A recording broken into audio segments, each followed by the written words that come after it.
Mayuresh Joshi too joins in on the show right now. Mayuresh, hi, afternoon. Just wanted to get your thoughts on M&M's numbers. Yes, tractor degrowth, but lots lined up in the EV pipeline as well. But the point is, at a life high, does M&M become a buy even at these levels? Afternoon, Aisha. No, I think the commentary was exceedingly good for M&M post their earnings yesterday, and therefore the SUV market share at 21%, the expectations in terms of the farm equipment solutions market and the market share thereof at 41, 42 odd percent, that augurs well in terms of maintaining that and in fact improving it going forward. So the slew of launches, the backlog that it has got specifically on the automotive side of the business, 226,000 odd units. They are expecting to have order backlog of 50,000 units per month, and they are sufficiently having sufficient capacities probably to execute almost 49,000 out of that 50,000 every month as we head into Q4. And same for the farm equipment part of the business. They're introducing two or three variants within the 30 HP tractor market, which is going to be the highest market in terms of the hectares, in terms of ownership of land as well, where 30 HP and below that becomes far more pertinent. And therefore, I think expectations in terms of improvement in the first half of the next year with these models, the new EV models that can get introduced as well, I think that occurs well in terms of the expected financials to probably stabilize and also show a compounded growth going forward. Now, whether to buy or not at this juncture, how we look at it at Markets with India, I think a tad bit higher from key pivot levels. EPS rating is excellent as we speak, and therefore I think anybody holding should hold on. Pullbacks can definitely be considered for this counter from a fresh investment perspective. Suresh, what is common between M&M and Escorts is the weak performance of their farm equipment division. Both the stocks have done the other. In fact, Escorts has come down from 32 what put up the last 6 month chart. You'll see closer to 32, 32.50. It came back to almost 28 and rebound 34 actually. So a good correction has actually panned out. What happened to that entire story of Kubota taking up, making this vehicle as a exports hub and increasing the distribution network? All of that factored in, or it will come gradually?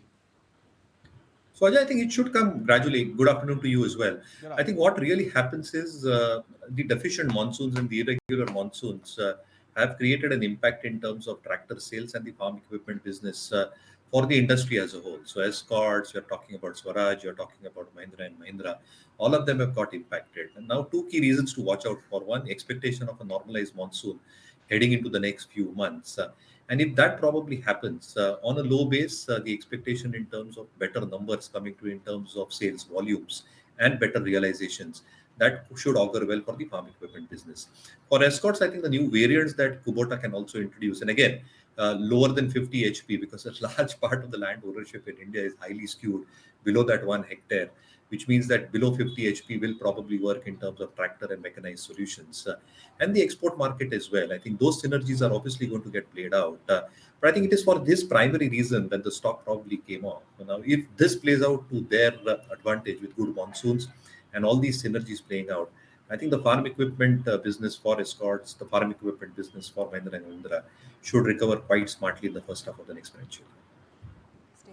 Naresh, let's revisit the big buzzer from yesterday, that's Nalco. And today, NMDC is well lapping up gains on the back of excellent numbers. Do you see a continued trend in select metal names?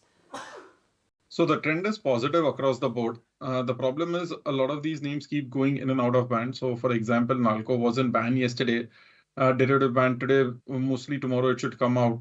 But the structure is pretty positive. The trend has been strong across last many months together. So Nalco last had topped around 130 in 2021-22. That breakout happened. We've retested that multiple times in the last 2 months, and now a strong trend has started. So it remains a buy on dips to 140 to 150 band and could continue to slowly and steadily scale up. NMDC, on the other hand, the problem is the rally has been very swift. It's gone up from 120, 130 breakout to almost 250 now. So I would wait for some bit of consolidation in NMDC to take a fresh position. But at current levels and on dips, Nalco still looks interesting. Pull up Phoenix Mills once again. Naresh, we spoke about it, I think 10 days back. It was a corrective phase which was happening, went to almost 26. Previous high was almost 28.10. It's 40-50 bucks away. If it crosses that, do you see it in a new territory, Nuresh? Phoenix Mills? So Phoenix Mills has a tendency to go up slowly. So every new high does not lead to a 20% bump up, but it's been a classical slow and steady trending stock right from the last almost from the COVID bottoms. It's gone up slowly and steadily. The corrections are not sharp, neither are the breakouts. So it's a stock which you want to buy on dips rather than breakouts. So when now dips to say sub 2600 levels should be a buy. Coming in at Phoenix Mills, let's just revisit some of the drags as well today. There's ABB, Shree Cement, Muthoot Finance, Z, and then of course there's Vedanta as well. Ajay, for the benefit of our viewers who are just joining in, what is it that you're picking up from your sources in terms of GQG being an interested party? In fact, for the last 1 month, we understand that there was a discussion going on between the promoters of Vedanta along with GQG for some kind of a stake sale. This morning, there are some blocks which have happened. Because the names of the participants have not come out, we will not talk about that, but we understand that these discussions could lead to a block deal, $1 billion worth of block deal, almost $3.5–4 billion is the kind of debt which Vedanta Group at the parent level is grappling with. They've tried attempts of restructuring it, repricing this debt, of course taking out a lot of dividends as well, but still that is a bit of an issue. But recently some brokerages have started coming out talking positive that these measures may yield to some relief for Vedanta. So if this additional news which we are gathering from our sources, and the management denied any response to it, saying they won't talk about market speculation. Indeed, if $1 billion worth of block happens and the debt is reduced, then at least the message to the market would be that the management is very keen to the extent of selling some family silver as well in order to reduce their debt. Vedanta, out of all the other metal stocks, Mayuresh, has slightly on the underperforming side. Would you get into a name such as Vedanta if indeed they go ahead and kind of manage to reduce debt in a big chunk, at least some part of it, a quarter or a third? So as a disclosure, I do have a position here. But if you look at the charts, the problem is when you look at a Vedanta chart, it does not show you the impact of dividends. So if you adjust it for dividends, it's just 15–20 rupees away from an all-time high. So that's the problem. The stock price will look at, say, the highest 440. The stock is today 270, but they have given dividends over the last 1 year, 1.5 years as well. So technically, in the short term, it has made multiple attempts around the 280–85 mark. We went there in the December, in January also. We were there just a few sessions back. So sustaining to 80–85 would be a strong breakout. On the downside for the last 2 months, 250–55 is a strong support. So for now, it's a range-bound stock. But if you look at a chart on a dividend-adjusted basis, it looks pretty interesting that it's closer to a 2–3 year high. So watching it out, keeping a stop below 255, expecting it to eventually break to 80–85 levels. Would you look at it fundamentally? So I think two aspects here, Ajay. One, I think the price reaction on the downside was primarily on the reason that you just alluded to, the bond repayments that are expected to happen for this financial year and the next financial year. Obviously, they need to have a lot of restructuring done on that part. They have taken a lot of cash out of Hinzing's books, and therefore I think there is no much cash to salvage from Hinzing's balance sheet as we speak. To top that up, if you're looking at how the Chinese recoveries and LME prices still expected to take at least 2 quarters in terms of price recovery for key commodities. And therefore, the balance sheet operating leverage will take the second half of this financial year to probably come back in a significant fashion. Having said that, any news on this front, if it turns out to be true, I think it plays out positively on 2 aspects. One, if the promoters do sell their stake and get that much amount of money onto their balance sheet, it reduces debt. And at the same time, some part of that money can also be used to reduce the pledges that they probably have. And that creates a huge amount of difference as far as their interest servicing is concerned. And the second aspect in terms of fulfilling those bullet payments or the debt obligation before timelines will also give confidence in terms of the parent's health and the subsidiary, which is Vedanta as we speak on this front. So yes, I think if this news turns out to be true, I think it should turn out to be sentimentally positive for this stock. Kunal, what's happening in Torrent Power? Out of all the other utility stocks, this one is not very often discussed. Is this a breakout which is happening? Yeah, it's a breakout for the stock. 2 days back, it was almost 1,050. Today, it's almost 1,200, 1,250 for Torrent Power. Good move for the stock in the last 2 days. Today's volume is also quite encouraging, and this probably indicates that maybe the stock is getting to a breakout. So I would probably wait out for the 1225, which is today's high. If the stock closes above this level, say by today or tomorrow, then I would believe that that could be a strong confirmation of a breakout, and we could be looking at least a 100-point move further from 1225 levels for Torrent Power. So maybe 1350 broadly as a target for the stock, but closing about 1225 could be a trigger for the stock in terms of a breakout. Look at some of these price volume breakouts that we're flashing for you on your screens. There's, of course, Aster DM helps. Look at what's happening on a rate gain, for instance, that spiked up all the way over 7% as we speak right now. Aster DM as well is seeing a 7.5% surge for itself. And, the entire wires and cable space, which really got marred with, some interrogation news which actually came by. Look at Polycab. It's actually surged quite a bit. And in fact, it's seeing a very sharp intraday surge. Polycab is the stock that I'm talking about. A very lackluster day up until, I think, the last 15 odd minutes, where it's shot up a good 5% as we speak right now. Naresh, what's the reading on the charts of a Polycab RR cable? I'm sure you don't have much data. So Polycab, for now, after that big cap down, it has consolidated in a very tight range. If you look at it for the last almost 2 weeks, 44.30, 44.50 was the range on the upper end. Crossed above that, and we could retest the gap down levels of 4800, 48.50, which is where actually one needs to get out rather than play this trade. So it's a risky trade, because once you see such big gap downs, there can be again further gap downs as a risk. So out here, if one wants to take a risky trade, have a strict stop loss below 4400 and look at 4800 where you want to get out. Polycab made on that afternoon of interrogation by regulator was 38 or 3900 thereabout. Then there was a sharp rebound and consolidated. Now we are building upon those gains. Another stock in the private banking space is Federal Bank. There has been a lot of talk around a leadership change there for some time now. Again, those kind of talks are revisiting the market, and the management has clarified too. But pull up the chart of Federal Bank. Good numbers this time around, 5% higher. Kunal, going to what levels? Yeah, this looks interesting. This looks like a breakout for Federal Bank, and purely over the last 2 days, what you see there is a V-shaped recovery. Federal Bank is a very low beta stock. So for a stock to move up higher, even by a margin of 10%, it may at some point of time even take 3 to 4 months. Now, when you see a V-shaped recovery for stocks in the last 3 weeks, 2 weeks, we've seen that happening for Federal Bank, where from a point of 140 odd, the stock has now come back towards 155 mark.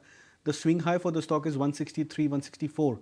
So I think in that aspect, we could be looking at the swing high being tested for Federal Bank, which is closer to 164 mark. Okay, that's the take coming on Federal Bank, holding up pretty smartly. SBI has now perked up a good 2.5%, and HDFC Bank as well is at the high point of the day, a solid 2% move coming in on that stock as well. Mayuresh, we were just stacking up SBI and HDFC Bank, and what's going to have a more sustainable, meaningful move? Which one would you pick out of the two? So purely going by price action, it seems to be SBI at this point of time. But I think what has really transpired in terms of numbers for both these entities, State Bank has given a very decent set of numbers, except for a couple of those pointers. One, I think the one-offs in terms of the wage provisioning and slippages, which increased a tad bit on a quarter-on-quarter basis. But the management sounds very, very hopeful in terms of Q4 performance being far, far better. And therefore, the expectations in terms of asset quality pressures, both in terms of fresh slippages being added, the kind of provisioning that they've done, the credit deposit ratios, and the cost to income ratios heading downwards. I think all these are pointing out to better numbers as the management speaks from Q4 onwards. And they will also be having a huge advantage in terms of their pegging of the MCLR. Where once the asset repricing starts happening with rate cuts at some point at the end of the calendar year, should start abetting the NIMs and spreads in a significant manner. Again, from a valuation perspective, reasonably placed among the larger banks. For HDFC Bank, again, I think it's all about the next couple of quarters in terms of how much of a recovery can they exhibit, specifically in terms of deposit growth. The management has been very, very clear. They're not going to chase growth, and therefore they are going to be very, very conservative when it probably comes to lending at this juncture.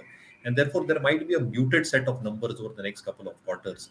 As we head into an interest cut scenario, I think the risk-weighted assets, along with expectations of synergies with HDFC, both on the revenue and the cost side, should start catching up. So it might go through a consolidation phase. SBI might outperform during the next couple of quarters compared to an HDFC. That's SBI as well as HDFC Bank mapping the 3 months move itself, when HDFC Bank has done barely nothing and SBI has perked up a good double digits. Just a couple of stocks as well, which have been moving up ahead today. While of course some of the technology names as well have seen a bit of a move, but sectorally, one would say, led by M&M, even a Tata Motors, Maruti, they've all in any case been doing pretty okay. Maruti is now back to those, I think, 11,000 odd levels already. Tata Motors as well holding out okay around those 920 odd levels as we speak right now. Naresh, let's get a chart check going. Not M&M, that we've discussed in any case, but Maruti and Tata Motors. So at a current point of time, Maruti remains the best bet. If you look at it, what has happened with a lot of auto names, rotation one by one, everything has done well. Maruti made a top around 10,000 in 2018. And then for the last 5 years, multiple attempts, it could not do so. Broke out about 10,000, went to 11,000, did a retest of 10,000, and we are back above 11,000. So this is the classical breakout, which could take it towards the 13,000 mark in the short term and maybe higher. So out here, it's a buy at current levels as well as on dips with a stop loss below 10,400. So looks promising. The next leader in the auto pack could be Maruti. From the oil and gas space, but from the private explorers is Ceylon oil exploration. It went to a good corrective phase and then has come back above the 500 marks, higher by 6% today. Nuresh, last time it peaked out around 540, right? Have you looked at this one? Yeah, so it's an interesting case with the management change and the trend after that. The stock broke out about 350, 400 levels and it's continued. In the short term, once it's making a fresh move above 550, that is where it would be interesting. For the near term, it looks like 470 to 550 is the range. So going forward, whenever it breaks 540, 550, that's the time you want to participate into the stock. We've started seeing exploration stocks do well. So this is on radar for a breakout going forward. Interesting name, Ceylon Exploration. Let's see what the volumes as well have been and whether volumes also have seen a perk up and not just the price action on this stock. While we've already addressed what the movers have been today, there's also Yes Bank. While Federal Bank is moving the way it is, and we were talking about Vedanta having that sizable block deal, so was the case with Yes Bank too. Almost 1.5% equity changed hands earlier today when you had a block deal worth about 1129 odd crore rupees, which took place in Yes Bank. Now, I don't think it's pertinent to bring up today's price action. What you need to see is what the stock has done in the last 1 month, or for that matter, the last 3 months or so. Mayuresh, curious to know if you've tracked the story in Yes Bank and whether this could be the next turnaround story in the works. A lot of people are expecting that, Aisha, very frankly. And what is really transparent is a lot of news surrounding this stock over the past few weeks. So what actually comes out or not is something to be seen. Core numbers have been quite okay. I think nothing great to write home about. And therefore, I think the expectation that one really builds in from Yes Bank in terms of a very strong recovery, and that recovery coming in a quarter and sustaining it every passing quarter after that, that has not really happened. And I think analysts are still waiting for those couple of quarters of sustainable recovery to come through on most parameters, because some of the parameters do okay while the others do not at some point of time, which means it becomes a very big set of numbers that the bank probably reports. So at this juncture, we are like the market, I think, to a large extent, skewed selectively towards mid banking PSU stocks and a few of the mid private banking stocks. Yes Bank, I think, will wait out for quarters numbers. I think large part of the news and the price action is based on a lot of news surrounding the stock at this time. Okay, Mayuresh, we'll let you go on that note. Thanks as always for taking the time out and joining in.